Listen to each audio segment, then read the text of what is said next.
Chair. Hi guys, how you going? Senator? Are there any plans for a updated data set of homogenised figures? So you've got ACORN 1 and ACORN 2. Is there going to be an ACORN 3 out anytime soon? As you know, we update our reference data set regularly. I don't have a specific date on when the next update will be, but we updated it recently, as you know. Right, okay, because I only know of 2 updates. I'm happy to be corrected, ACORN 1, ACORN 2. I could, if you just bear with me, I might be able to get you an update, or maybe I might ask Dr. Braganza to join us. He's manager of our climate services, may be able to give you that number more quickly than I can.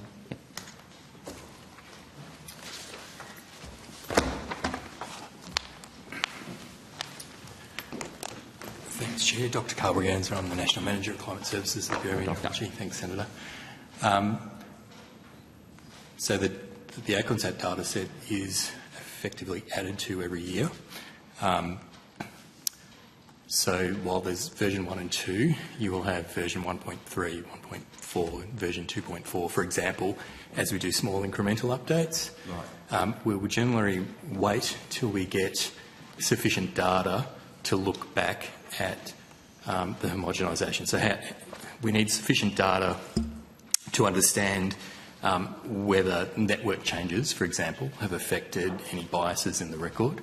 The next scheduled update for that, well, schedule would be the wrong word, we would be expecting to have an update within the next several years to be released. In the next several years. Is there going to be an actual end date to changing past, well, not, I won't use the word changing past records, updating past records via this homogenisation? Is this homogenisation ever going to end?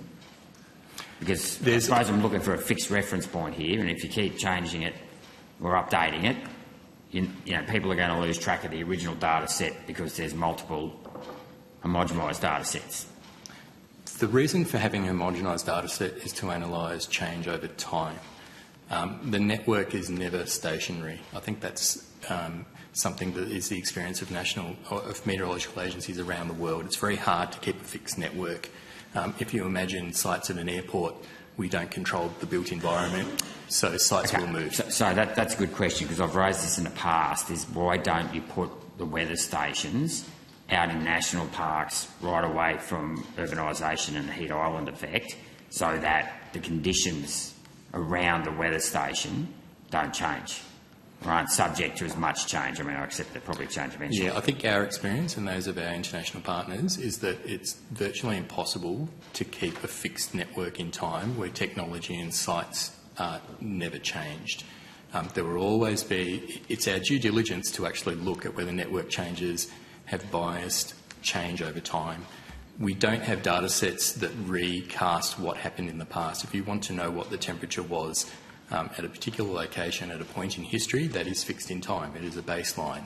But in order to understand how things have changed over time, we would be criticised if we didn't look with due diligence at what changes in the network might have done to influence change. So in regards to the classic Sydney Observatory, have you homogenised that data set down, given that it's quite apparent, obviously it's gotten hotter there, Sydney, right in the heart of Sydney there, with all the concrete surrounding it?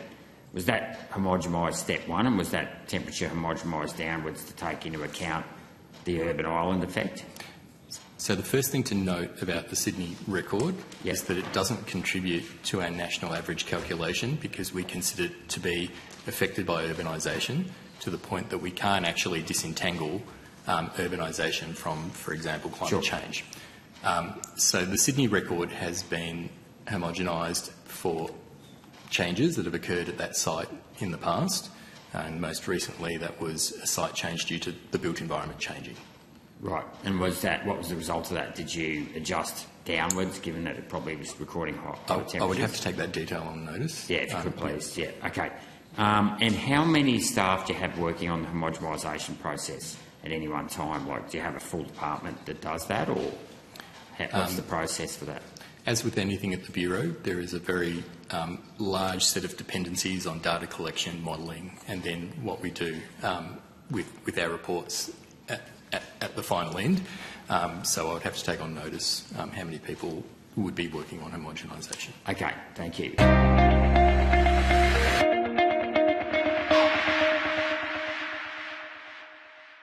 Authorised G. Rennick, LNP Chermside.